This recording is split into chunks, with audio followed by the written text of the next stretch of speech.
무조건 국회의원 한번 해야겠다 이런 생각을 가지고 자랐죠. 민주당이 뭔지 자유당이 뭔지 모르고 야당 총무를 한번 꼭 해야겠다. 특히 고등학교 다닐 때 그 별명이 야당 총무였습니다. 잘못 살았구나. 저도 모르게 그냥 벌떡 일어나서 앉아 계시는 김배중 선생께 큰절을 올렸어요. 민주화를 위해서 벽돌 한 장이라도 놓는 그런 생활을 하고 싶습니다.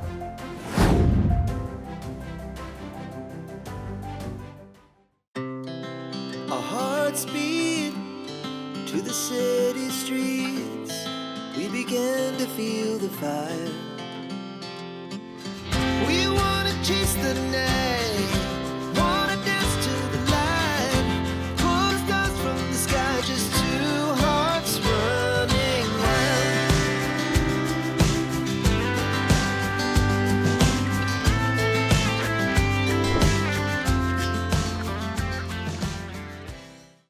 정치인의 미래와 그 과거와 현재를 전부 아우르는 이 폴리티션 스토리 진행을 맡은 뉴스핌 정치부의 최송무 기자입니다. 옆에는 함께 진행을 맡아주실 스웨덴 린넨대의 최현혁 교수님 모셨습니다. 네, 안녕하십니까. 오늘은 박지원 의원님 모시고 정치 역정에 대해서 한번 이야기하는 시간을 갖겠습니다. 안녕하십니까, 의원님? 네, 의원님 어서 오십시오. 반갑습니다. 네. 반갑습니다. 오랜만이고요. 네, 오랜만입니다. 박지원 더불어민주당 의원님은 그 정치 역정만 봐도 한국 근현대사를 모두 관통할 정도로 관록 있는 정치인이십니다. 의원님은 오랜 기간 민주당 내에서 이제 전략적 사고나 성실함의 좀 대명사로 기자들도 그렇지만 의원님들도 생각을 하고 있습니다. 이 야당 원내대표 하실 때도 여당에서 굉장히 괴로워하면서도 사실은 타협할 수 있는 원내대표다라는 높이 평가를 전 들었는데, 이런 사실 성실함이나 전략적 사고는 어린 시절부터 있어 왔다고 저는 생각이 드는데 어떤 소년이셨습니까? 글쎄요, 그렇게 제가 칭찬받으니까 몸둘 바를 모르겠는데, 저희 아버님이 이제 독립지사여서 그런 피가 있겠죠. 네.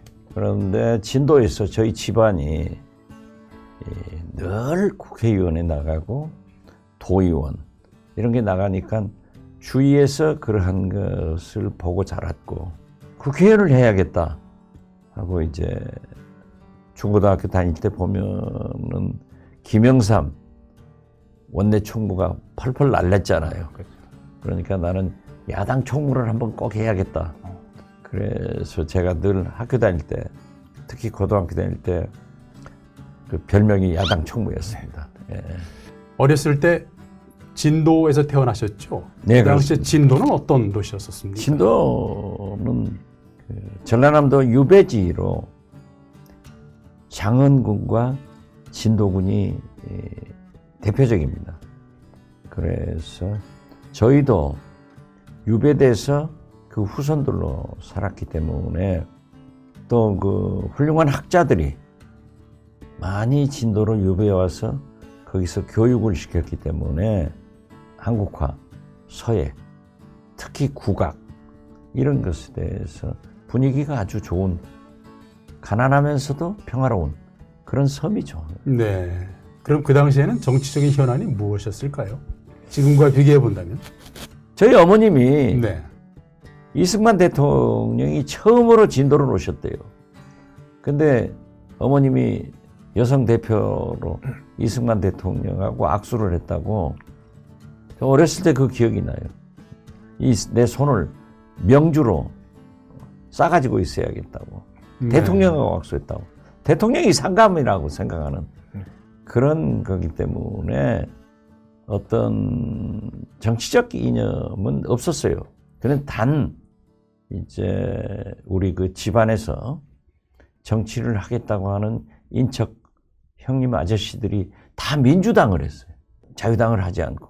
그렇기 때문에 늘 저항 정신은 가지고 있었지만은 저는 뭐 어렸으니까 민주당이 뭔지 자유당이 뭔지 모르고 무조건 국회의원 한번 해야겠다 이런 생각을 가지고 자랐죠. 네. 아버님이 좀 일찍 돌아가시고 독립투사셨던 분위기도 있지만 이제 가장 어린 시절에 영향을 미쳤던 게 어머니셨을 것 같은데 좀 이게 가장 큰 기억이 뭘까요? 어머니는 이제 저에게 모든 것이었죠. 누구나 그러잖아요. 자기 어머니 생각하면은 다 눈물이 나고, 우리 집이 조금 가난하지도 않고 부자지도 않고 그냥 밥술 깨나 먹는 네. 그런 집안이고 정미소를 했는데, 베푸는, 나누는 그런 삶을 살도록 말씀을 하셨고, 실제로 그렇게 어머님이 하셨어요. 남에게 충분하게 주는 사람이 되라고 하는 것을 기억하고 있고, 그것이 굉장히 좋은 교훈을 저에게 준 것 같다, 이런 생각을 해서, 정치를 하면은 우리 국민들이 좀 평안하고 잘 사는 그런 나라가 되었으면 좋겠다 하는 생각을 가졌고, 그제 이제 대전 독립지사묘역에서 아버님, 어머님 인사드리고, 조카들, 손주들이 있잖아요. 할머니는 늘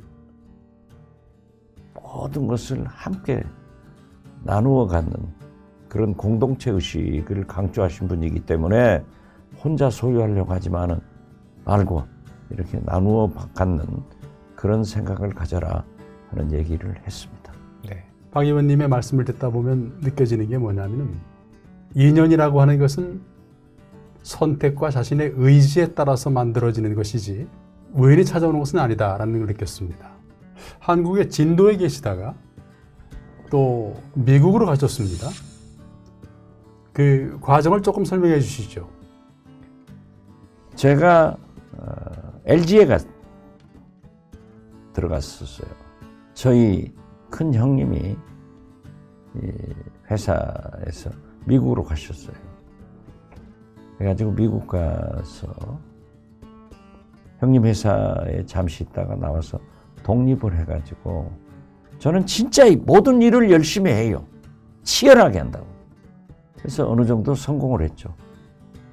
그러니까 저희 형님이, 너는 장사할 사람이 아니다.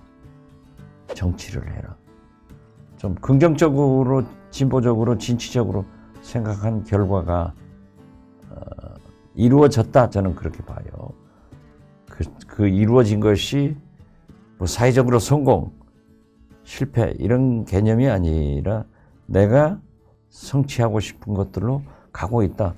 지금 이 순간도 저는 82, 82세이지만은 한 번도 제가 나이가 들었다 이런 생각을 하지 않고 하루에 2시간씩 걸으면서 그 꿈을 향해서 가고 있어요. 그래서 청년들이 좀 궁색하게 생각하지 말고, 현실이 아무리 어려워도 우리에게는 내일이 있다 하는 좀 꿈을 가지고 열심히 노력하면 잘 되는 거 아니에요? 네. 의원님의 정치 역정에서 계속 나왔듯이 빼놓을 수 없는 분이 역시 김대중 대통령이신데, 그러니까 의원님 사실 미국에 가서 성공한 사업가가 되셨는데, 그 당시에 민정당 쪽이랑도 좀 친하셨잖아요. 근데 이게 김대중 대통령님의 그 당시 상황은 굉장히 탄압받던 상황이었고, 김대중 대통령을 선택하신 이유가 있을까요? 제가 전두환 대통령의 동생 네네. 전경환 씨하고 아주 잘 아는 사이였습니다. 네. 미주 지역 총연합회장을 하고 있는데 전경환 씨가 왔더라고요. 그분의 형님이 그렇게 높은 사람인지는 처음에는 몰랐죠. 네. 전두환 대통령이 뉴욕을 방문하는데 뉴욕 한인회장 자격으로 환영위원장을 했어요. 전경환 씨가 굉장히 잘해주려고 했어요. 한국에서 큰 이권을 주어서 제가 나왔어요. 나와서 가만히 생각하니까 제가 언젠가는 정치를 하고 싶은데 내가 이것을 하면은 꼭 족쇄가 될 것 같아. 독재자로부터 무슨 페이버를 받았을 때 족쇄가 되지 않냐. 저희 큰형님에게 전화를 했어요. 형님, 아무래도 이걸 내가 안 하는 게 좋겠습니다. 앞으로 이게 족쇄가 될 것 같습니다. 그랬더니 저희 큰형님도 하지 마라. 그래서 그 다음날 안 했어요. 김대중 대통령은 당시 사형 선고를 받고 감옥에 계시다가 이제 석방이 됐잖아요. 네. 그래서 미국으로 오신 거예요. 저만 안 갔죠.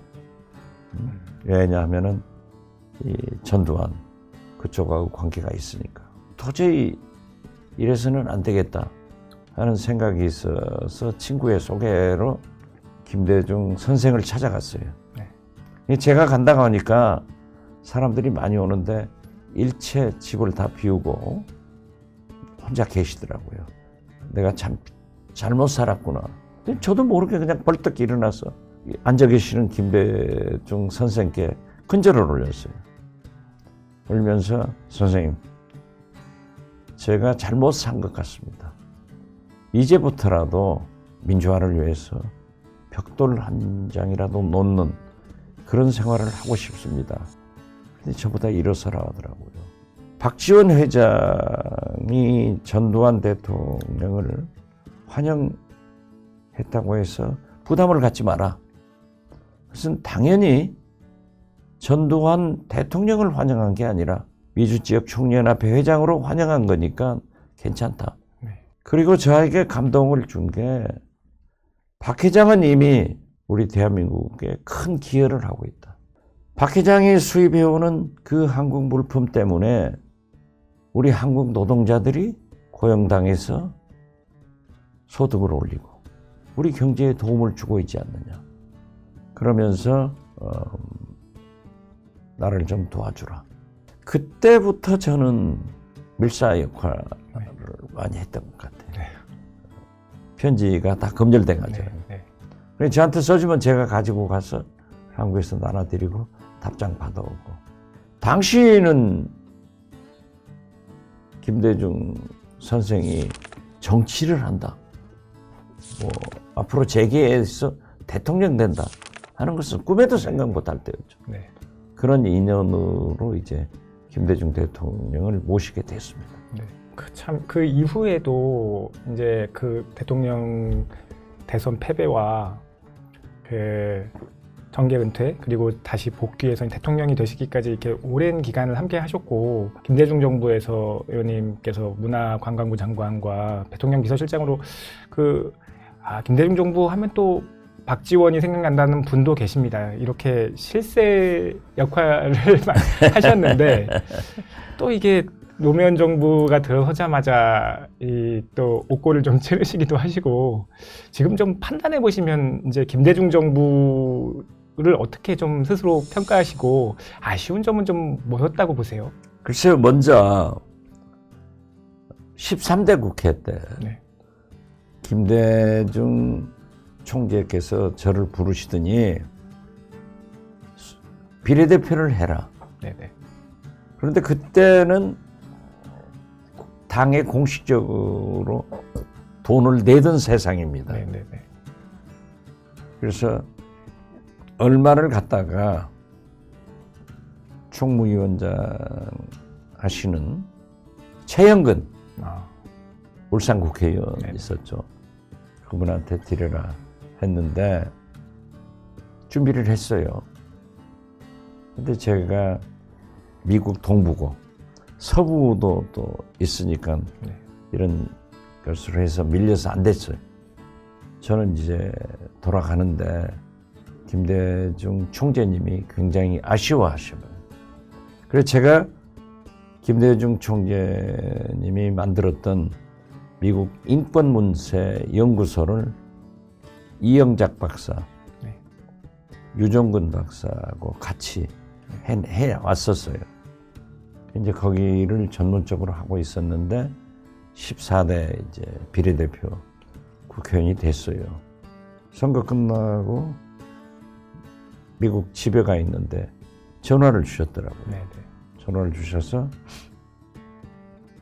수석 부대변인을 맡아라. 이때는 이기택 총재와 통합을 해가지고 이기택 총재, 꼬마 민주당 분들은 국민을 상대하는 원내대표, 대변인 네. 이걸 맡고 소위 김대중계 동교동계는 사무총장 정책위의장을 맡은 거예요. 네네. 그래서 저는 깜짝 놀랐어요. 그런데 그때 이제 권노갑, 김옥두, 이 동교동 네네. 선배들이 제가 좀 인상이 좋았던가 봐요. 인상이 좋은 박지원이가 옆에 좀 모시고 다녔으면 좋겠다 해서 이제 수석 대변인을 맡았는데 이기택 총재 계열의 장석화 의원이 대변인, 네. 제가 수석 부대변인. 물론 장석화 의원은 재선 의원이었어요. 그렇지만 모든 뉴스는 김대중 총재에게 나오잖아요. 그렇죠. 이기택 총재는 그렇게 네네. 별로 말씀을 안 하시니까. 그러니까 이제 자동적으로 제가 이제 사실상 대변인을 한 거예요. 네. 매일 새벽 6시에 가서 대통령님과 얘기를 하고 그랬는데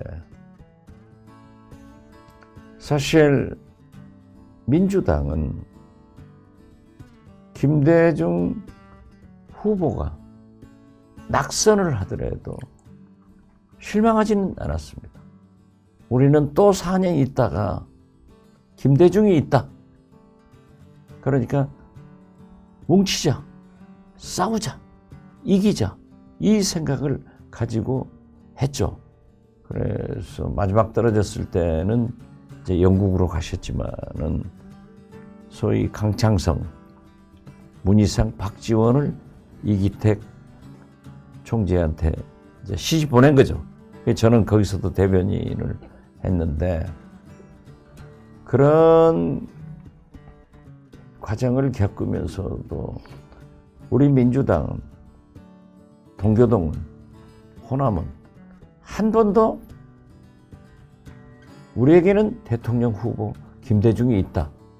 그래서 뭉쳐서 싸워서 이기자. 이 생각을 많이 했기 때문에 저도 그런 세력 중에 하나고 가장 측근으로 네네. 옆자리에서 모셨어요. 그런데 김대중 대통령의 인사는 보면은 위기가 오면은 동교동계 측근, 소위 가신들을 불러드립니다. 네. 해가지고 그 위기 극복을 하고 극복이 되면은 다시 이분들을 멀리 떼요. 공전하게 하는 거예요. 네. 그런데 저만 1992년부터 서거하실 때까지 한 번도 옆에를 떨어져 본 적이 없어요. 김대중 대통령으로부터 인정을 받고 열심히 한 것뿐이에요. 네. 이제 혹자들은 박지원이 대학에서 노인 심리학을 전공해가지고 아부를 잘한다 하고 이제 저도 많은 모략을 받죠. 그때마다 제가 그런 얘기를 하죠. 천하의 김대중이 또 누구나 아부는 한두 달 하면 다 나타난다. 모든 일을 자기의 영혼, 혼을 바쳐서 해야 상대방이 미동을 하지. 내가 쇼를 하면은 이미 상대방은 안다. 그러니까 혼을 바쳐서 일한다, 해야 된다 하는 것을 저는 충실했다고 봐요. 네네. 그래서 우리 민주당은 김대중과 함께 뭉쳤고 싸웠고 언젠가는 이긴다 하는 신념으로 치열하게 했기 때문에 국민들이 지지해서 대통령이 됐고 네. 오늘의 IT 강국, 생산적 복지, 그리고 노벨 평화상, 남북 관계를 개선하는 정상회담을 이루었다. 저는 그렇게 생각합니다.